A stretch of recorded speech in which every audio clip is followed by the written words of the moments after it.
మన ప్రభుత్వం వచ్చినాక దాదాపుగా మనము 27,000 కోట్ల రూపాయలు ఈ పథకం ద్వారా అందించడం జరిగింది.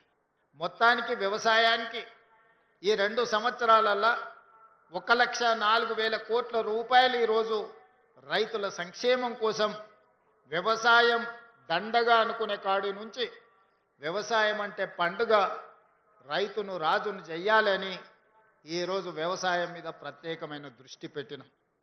ఇవన్నీ ఒక ఎత్తైతే ఈనాడు ఒక అంశాన్ని మనం ప్రస్తావించుకోవాలి. వేదిక మీద చాలామంది పెద్దలు ఉన్నారు, ఎడ్యుకేషనల్ ఇన్స్టిట్యూట్స్ నడిపేవాళ్ళు. మొట్టమొదటి ప్రధానమంత్రి పండిత్ జవహర్లాల్ నెహ్రూ గారు ఈ దేశంలో ఉన్న నిరక్షరాస్యతను పారద్రోలడానికి, సమాజంలో మనం ఎదగాలంటే విద్య చాలా ముఖ్యం, ఆకలి తీర్చాలి అనంటే ఇరిగేషన్ చాలా ముఖ్యం. అందుకే ఆనాడు పండిత్ జవహర్లాల్ నెహ్రూ గారు education and irrigation is my policy అని ఆనాడు ఎడ్యుకేషన్ ఇరిగేషన్ని ప్రాధాన్యత క్రమంలో తీసుకున్నాడు.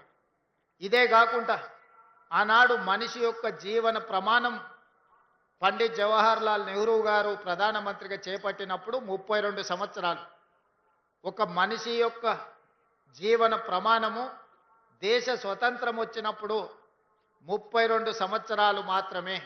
ఇది చాలా ఆశ్చర్యకరమైన సమాచారం. అందుకే వైద్యం అనేది అత్యంత కీలకం ఈ దేశంలో. ప్రభుత్వం వైద్యానికి ఎంతో ప్రాధాన్యత ఇచ్చింది, విద్యకి ఎంతో ప్రాధాన్యత ఇచ్చింది. కానీ ప్రభుత్వము ఈ కోట్లాది ప్రజలకు విద్యను, వైద్యాన్ని అందుబాటులోకి తీసుకురాలేకపోయింది.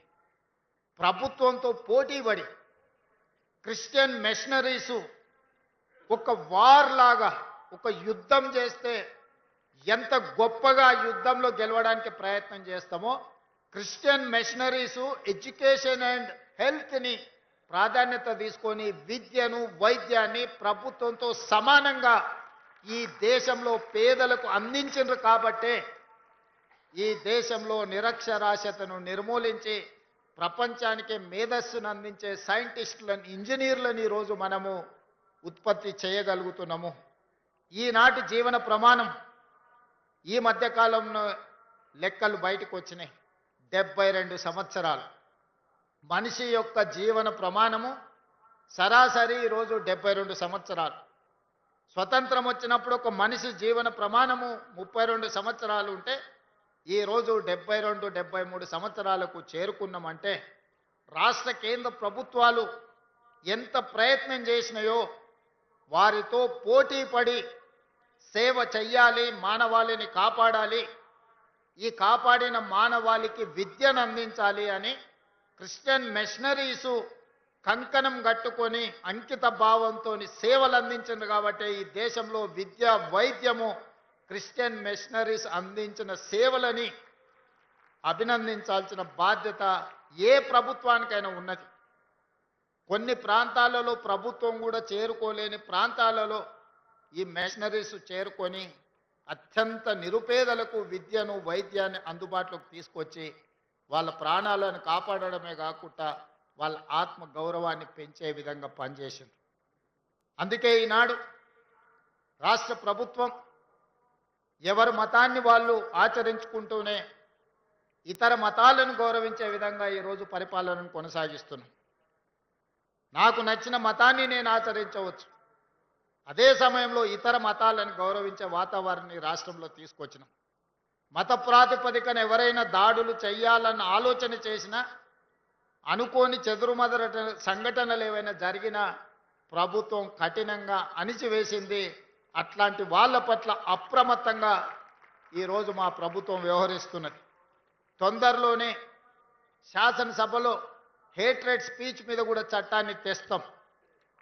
ఇతర మతాలను కించపరిచే విధంగా ఎవరైనా మాట్లాడితే చట్ట పరిధిలో వాళ్ళని శిక్షించడానికి అవసరమైన చట్టాన్ని ఈ మధ్య కాలంలోనే కర్ణాటక రాష్ట్రంలో కాంగ్రెస్ పార్టీ శాసనసభలో ప్రవేశపెట్టి ఇతర మతాలను కించపరిచే విధంగా, ఇతర మతస్థులను తక్కువ చేసే విధంగా మాట్లాడితే శిక్షించే విధంగా చట్టాన్ని సవరించిండ్రు.